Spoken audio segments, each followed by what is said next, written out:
Hello everyone, welcome back to my channel medico ma'am. एक बार फिर हम CHO की क्लास लेके आ गए आपके लिए। स्पेशल क्लासेस चल रही हैं इम्पोर्टेंट MCQs की, और ये 29 नंबर की है। हम मैटरनल हेल्थ से रिलेटेड क्वेश्चंस कर रहे हैं, जिसका एक सब टॉपिक हम कर चुके हैं। जो RMNCH जो प्रोग्राम है उससे रिलेटेड क्वेश्चंस हो चुके हैं, और वो बहुत ही इंपॉर्टेंट MCQs हैं आपके एग्जाम पॉइंट ऑफ व्यू से। तो आप वो देख लेना वीडियो को चैनल पर जा करके। क्वेश्चन बहुत इंपॉर्टेंट है आपके लिए। तो इस वीडियो में हम आज देखेंगे एंटीनेटल केयर। एंटीनेटल केयर से रिलेटेड जो भी इंपॉर्टेंट MCQs बनते हैं उसको हम इस वीडियो में देखने वाले हैं। तो सबसे पहले आपके माइंड में आना चाहिए कि एंटीनेटल केयर क्या होती है। एंटीनेटल केयर होती है आपकी कंसेप्शन से लेकर के, ठीक है, प्रेगनेंसी जब कंसीव करती है मदर, वहां से लेकर के और जब तक डिलीवरी नहीं हो जाती तब तक जो उसकी केयर दी जाती है उसको बोलते हैं एंटीनेटल केयर। इंटरनेटल केयर किसको, एंटीनेटल और इंटरनेटल केयर क्या एक ही होती है। उसके बाद आती है पोस्टनेटल केयर। पोस्टनेटल केयर वो होती है जो आफ्टर डिलीवरी से और 6 वीक्स तक की जो केयर दी जाती है मदर को, वो होती है पोस्टनेटल केयर। तो इस वीडियो में मैं आपको एंटीनेटल केयर के बारे में बताने वाली हूँ डिटेल से। तो अगर आप चैनल पर पहली बार आए हैं तो आप चैनल को सब्सक्राइब कर दें और बेल आइकन को भी प्रेस कर दें, ताकि आने वाले वीडियो का नोटिफिकेशन आपको मिल सके। और वीडियो अच्छा लगे तो आप वीडियो को लाइक शेयर करना नहीं भूलें। तो देखते हैं हम एंटीनेटल केयर से रिलेटेड जो भी इंपॉर्टेंट MCQs बनते हैं उनको। तो सबसे पहले जो क्वेश्चन है आपके सामने वो है EDTA इज कैलकुलेट। EDTA जो कैलकुलेट की जाती है वो किस तरह से की जाती है। बहुत इजी क्वेश्चन है, आप फर्स्ट ईयर में इसको पढ़ चुके हैं। EDTA क्या होता है? EDTA की जो फुल फॉर्म होती है वो एक्सपेक्टेड डेट ऑफ डिलीवरी होती है। लिख लेना चाहे तो आप इसको, एक्सपेक्टेड डेट ऑफ डिलीवरी होती है। तो इसको कैसे कैलकुलेट किया जाता है वो आपको बताना है। ऑप्शन आपके सामने ये है, LMP प्लस 9 मंथ करेंगे, या LMP plus 9 month plus 7 days कर देंगे, या LMP plus 9 month plus 7 week करेंगे, या फिर LMP plus 9 month plus 10 days करेंगे। तो इस क्वेश्चन का आपको राइट आंसर बताना है क्या होगा। इजी क्वेश्चन है तो इसका होगा आपका बी क्वेश्चन राइट हो जाएगा। इसमें क्या करेंगे हम, LMP, ठीक है। LMP का मतलब क्या होता है? Last menstruation period. आपको लास्ट टाइम मेंस्ट्रुएशन पीरियड कौन सी डेट को आया वो हम लिख लेंगे, ठीक है। उसके बाद 9 मंथ उसमें और ऐड कर देंगे, और उसके बाद उसमें 7 डेज और ऐड कर देंगे, ठीक है। जैसे कि फॉर एग्जांपल किसी का LMP है 15 दिसंबर है, ठीक है, 15 दिसंबर 2020 है, ठीक है। ये इसका क्या है, उसका LMP है। तो इसमें हम क्या कर देंगे, 9 मंथ और ऐड कर देंगे। कहाँ से लेकर के? आपको 15 दिसंबर से लेकर के कितने हो जाएंगे आपको, जनवरी, फरवरी, मार्च, अप्रैल, मई, जून, जुलाई, अगस्त और सितंबर।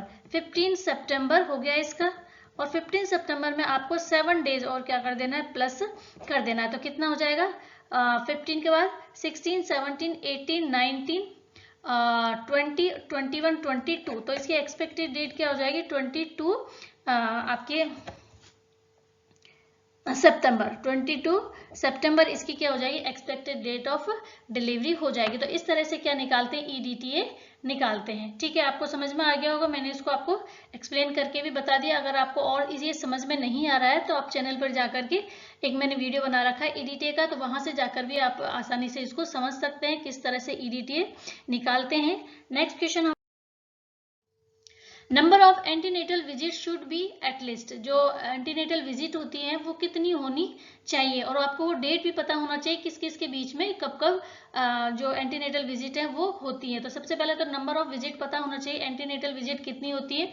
ऑप्शन है 5 है, 3 है, 4 है, या 2 है। तो इसका राइट आंसर आपका सी हो जाएगा, 4 एंटीनेटल विजिट शुड बी होनी चाहिए, ठीक है। अकॉर्डिंग टू WHO के अनुसार 4 तो एंटीनेटल विजिट कम से कम होनी ही चाहिए। अब कौन कौन सी होती है वो भी देख लीजिए आप।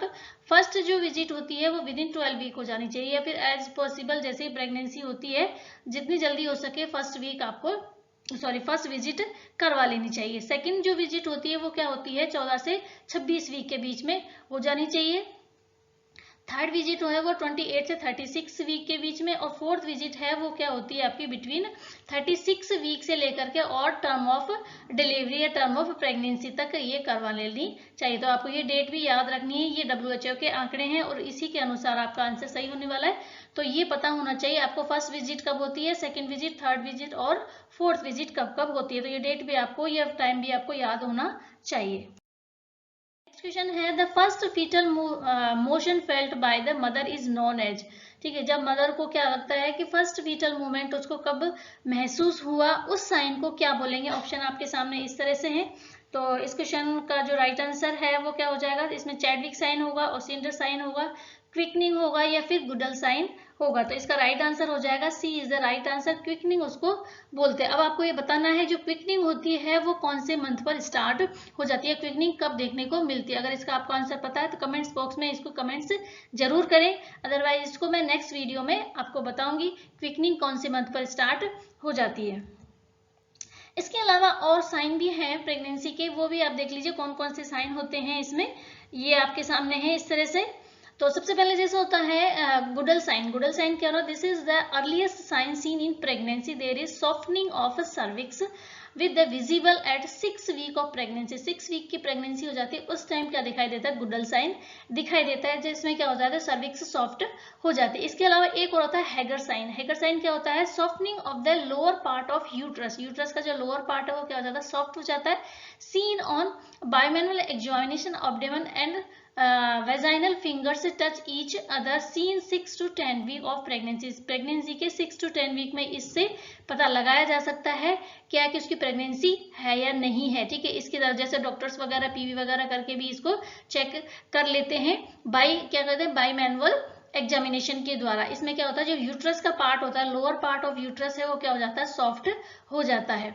इसके अलावा जो ओसिएंडर साइंस है वो क्या होता है, this is the stronger and harder vaginal pulsations. ठीक है, ओसिएंडर साइन क्या होता है, पल्पिटेशंस होती है या पल्सेशन होती है, सॉरी पल्सेशंस होती हैं, caused by the greatly increased blood supply and enlarged uterine artery। जो यूट्राइन आर्टरी होती है उसमें ब्लड सप्लाई क्या हो जाती है, बहुत ज्यादा होती है। इसकी वजह से आपको क्या दिखाई देते हैं, यहाँ पर पल्सेशन दिखाई देता है। वेजाइनल में क्या होता है, बहुत तेज और क्या होता है, स्ट्रॉन्गर पल्सेशन होता है।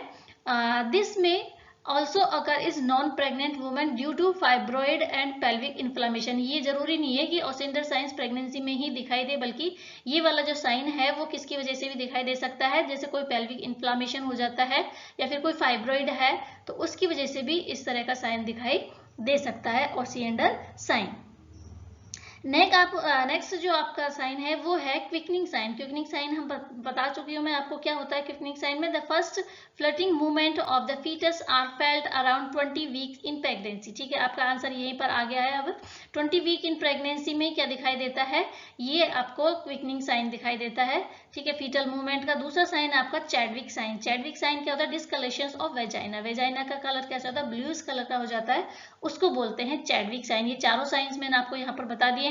इसके अलावा और भी साइन है वो हम यहाँ पर डिस्कस कर चुके हैं। अगर फिर भी आपका कोई कंफ्यूजन है साइंस से रिलेटेड, क्योंकि इंपॉर्टेंट टॉपिक है और इससे रिलेटेड क्वेश्चन एग्जाम में आते हैं, ये जरूरी नहीं सीएचओ के एग्जाम में है, जो भी नर्सिंग से रिलेटेड कॉम्पिटिटिव एग्जाम होते हैं उनमें ये क्वेश्चंस बार बार फ्रिक्वेंटली पूछे जाते हैं। तो इसलिए आप इन जो साइन है इनको तो कम से कम आपको याद होना ही चाहिए।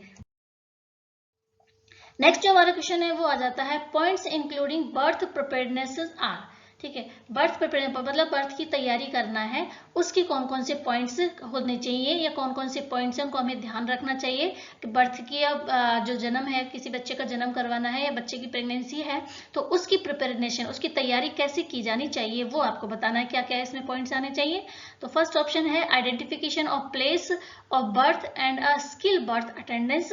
इसकी आइडेंटिफिकेशन होनी चाहिए सबसे पहले। जैसे अगर किसी ने कंसीव कर लिया है, कोई प्रेग्नेंट मदर है तो उसको ये चीजें ध्यान में रखनी चाहिए। सबसे पहले तो क्या होना चाहिए, उसको आइडेंटिफिकेशन होना चाहिए कि बर्थ प्लेस कहाँ है, ठीक है, आपको कहाँ पर उसको डिलीवरी करवानी है ये प्लेस उसको पता होना चाहिए। और अपने आसपास जैसे स्किल बर्थ अटेंडेंट होती है, दाई जिसको बोलते हैं, वो पता होना चाहिए। इसके अलावा एनकरेज इंस्टीट्यूशनल डिलीवरी, और उस मदर को क्या एनकरेज करवाना चाहिए कि इंस्टीट्यूशनल डिलीवरी कराए, ना कि होम डिलीवरी करवाए।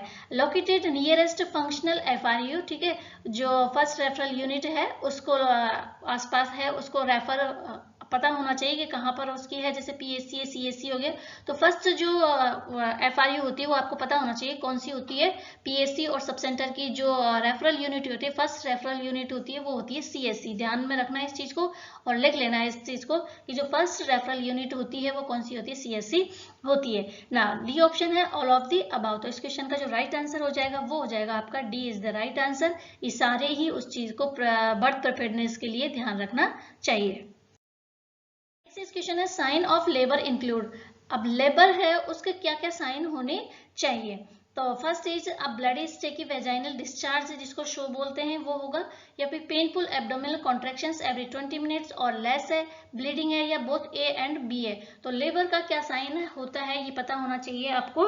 तो लेबर का जो साइन होता है उसका राइट आंसर हो जाएगा आपका D is the right answer. Both A and B होता है, इसमें क्या होता है, ब्लडी वेजाइनल डिस्चार्ज होता है, ठीक है, कि ट्रू लेबर है या फॉल्स लेबर, ये इसके साइन है अलग अलग है। ट्रू लेबर किसको बोलेंगे और फॉल्स लेबर किसको बोलेंगे। तो ट्रू लेबर है उसमें क्या देखेंगे हम, एक ब्लडी वेजाइनल डिस्चार्ज निकलता है, इसके साथ साथ जो यूट्राइन कॉन्ट्रैक्शंस हैं, पेनफुल जो एब्डोमिनल यूट्राइन कॉन्ट्रैक्शंस होते हैं वो 20 मिनट में या फिर उससे कम में आते रहते हैं, ये साइन होता है आपका ट्रू लेबर का। जो ब्लीडिंग है वो इसका साइन नहीं होता है, ठीक है। नेक्स्ट जो हमारा क्वेश्चन है वो है high risk case can be, ठीक है, हाई रिस्क किसको बोलेंगे,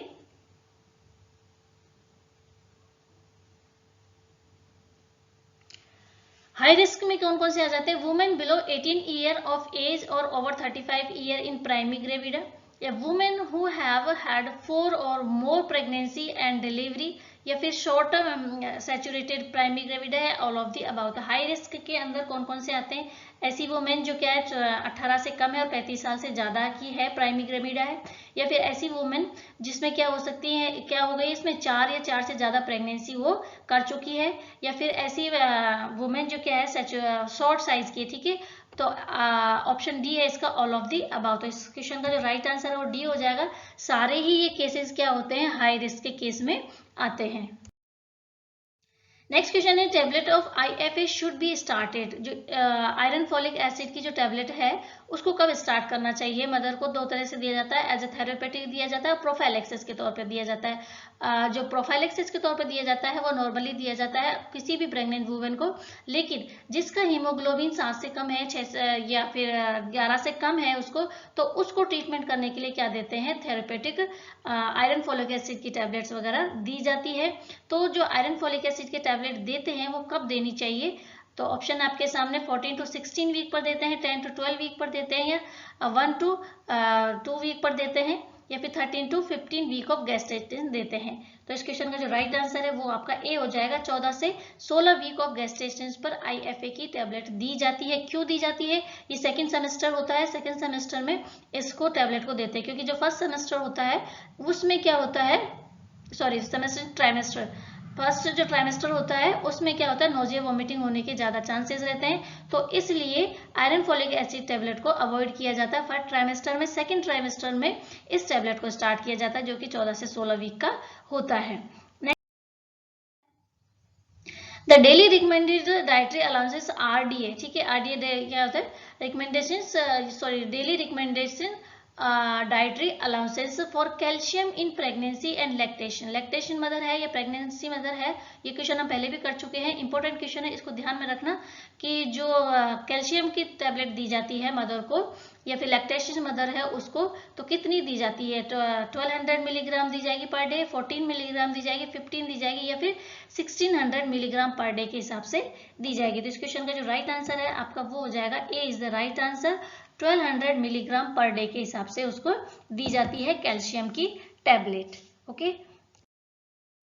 नेक्स्ट क्वेश्चन है polyhydramnios can be a risk of, risk polyhydramnios किसका रिस्क हो सकता है, पॉलीहाइड्रेमनीज मतलब एमनियोटिक फ्लूइड की मात्रा बहुत ज्यादा हो जाती है तो उसको बोलते हैं पॉलीहाइड्रेमनीज। तो पॉलीहाइड्रेमनीज की वजह से क्या कंडीशन हो सकती है, GDA में हो सकता है, प्री एक्लेम्पसिया हो सकता है, प्रोलॉन्ग लेबर हो सकता है, या फिर रीनल डिसऑर्डर हो सकता है। तो इस क्वेश्चन का राइट आंसर आपका ए होगा, GDA में हो सकता है, gastritis and diabetes mellitus. Diabetes mellitus कई टाइप की होती है, फर्स्ट टाइप की, सेकंड टाइप की, जैसे insulin dependent, non insulin dependent, और एक होती है आपकी गैस्ट्राइटिस डायबिटीज ऑस्मोलाइटिस, जो कि क्या होती है, प्रेगनेंसी की वजह से होती है। तो इसमें जो पॉलीहाइड्रेमनीज है अगर किसी को, तो उसमें क्या हो सकता है, किसके रिस्क होने के, GDM के होने के चांसेस रहेंगे। नेक्स्ट क्वेश्चन है कैलकुलेट द BMI। BMI किस तरह से कैलकुलेट की जाती है? ऑप्शन ए है BMI इज क्या होता है, हाइट इन मीटर स्क्वायर पर केजी वेट होता है, या फिर BMI वेट इन केजी पर हाइट इन मीटर स्क्वायर होता है, या फिर वेट इन IBS, या फिर हाइट इन फीट होता है, या फिर height in weight in KG, या फिर हाइट इन सेंटीमीटर स्क्वायर होता है। तो इस क्वेश्चन का राइट आंसर क्या होगा? BMI क्या होता है? बॉडी मास इंडेक्स होता है। इसको कैसे कैलकुलेट करते हैं? इसको हम कैलकुलेट करेंगे, option B is the right answer. Weight को लेंगे किलोग्राम में और हाइट को किस में लेंगे, मीटर स्क्वायर में लेंगे, तब उसकी क्या की जाती है, BMI चेक की जाती है। जो नॉर्मल BMI होती है वो कितनी होती है, 18 से लेकर के 24.9 वो उसकी BMI होनी चाहिए नॉर्मल हेल्दी पर्सन की। इसके अलावा और भी हैं जिसको अपन क्या बोलते हैं, ओबेसिटी फर्स्ट सेकंड या ओबेज, इसको भी मैंने करवा चुकी हूँ, क्या क्या होता है ये, तो आप ये वीडियो को जाकर के देख सकते हैं, इसके बारे में डिटेल से मैंने बता रखा है। नेक्स्ट क्वेश्चन है हमारा, a sense of decrease weight and abdominal tension felt by a pregnant women descent of fetus into pelvic cavity prior to labour is called. Labour से पहले एक जो प्रेग्नेंट लेडी है वो ऐसा फील करती है कि उसका जो वेट है बेबी का वो क्या हो गया, नीचे तक आ गया और हल्का वो महसूस करती है। तो इस कंडीशन को क्या कहेंगे, लाइटनिंग कहेंगे, क्विकनिंग कहेंगे, चैडविक साइन कहेंगे और सिंडर साइन कहेंगे। तो इस क्वेश्चन का जो राइट आंसर है वो आज का हो जाएगा लाइटनिंग, उसको बोलेंगे। इसके अलावा जो क्विकनिंग है ये हम बता चुकी हूँ क्या होता है, चैडविक साइन क्या होता है, और सिंडर साइन होगा नहीं, ये पल्सेशन होती है हार्डली, और चैडविक ब्लूइश कलर और वेजाइना होती है। और क्विकनिंग में क्या होता है, जो मदर होते हैं फर्स्ट फीटल्स जो मूवमेंट वो महसूस करती है, जबकि ये लाइटनिंग में क्या हो जाएगा, जो वुमेन है प्रेग्नेंट वुमेन अपने पेल्विक कैविटी में क्या करते हैं, फीटस को एक डिसेंट महसूस करते हैं कि उसका बच्चा क्या हो, एकदम से नीचे खिसक गया है लेबर से पहले, तो इसको बोलेंगे लाइटनिंग। नेक्स्ट क्वेश्चन है, women creating most comfortable atmosphere for her future baby 1 to 2 week before child birth can be sign off. Mother है चाइल्ड के बर्थ से पहले एक दो वीक पहले ही क्या करने लग जाती है, अपने आप को एकदम से क्रिएट करने लग जाती है, कंफर्ट जोन महसूस करने लग जाते हैं, ऐसा एनवायरनमेंट वहां पर क्या कर लेती है, क्रिएट कर लेती है जो कैसा हो, कंफर्टेबल हो अपने बच्चे के लिए।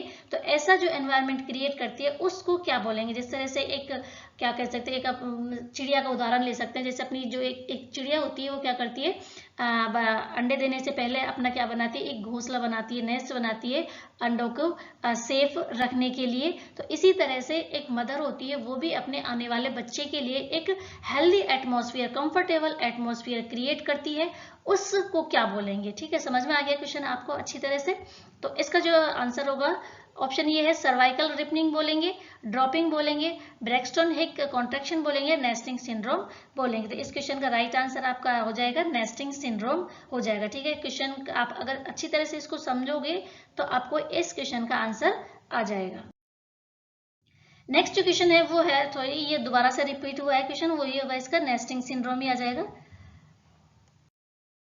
देखते हैं, for management of PPH postpartum haemorrhage. ठीक है, PPH मतलब होता है पोस्टपार्टम हेमरेज। पोस्टपार्टम हेमरेज को मैनेज करने के लिए how much ml of saline is inflated into a condom tamponade procedure. ये प्रोसेस होती है ये कॉन्डोम टेम्पोनेंट प्रोसेस, किसके लिए, सैलाइन इन्फ्लेट करने के लिए, सैलाइन अंदर लगाने के लिए। क्यों की जाती है ये PPH को रोकने के लिए किया जाता है। तो अब आपको बताना है इसमें कितने ml सैलाइन यूज लिया जाता है। ऑप्शन है आपका 300 से 500 ml, 200 से 300 ml, 300 से 600 या फिर 100 से 300 ml इसमें लिया जाता है। तो इस क्वेश्चन का राइट आंसर आपका हो जाएगा 300 से 500 ml इसमें सैलाइन यूज किया जाता है। ध्यान में रखना इस चीज को, बहुत इंपॉर्टेंट क्वेश्चन है।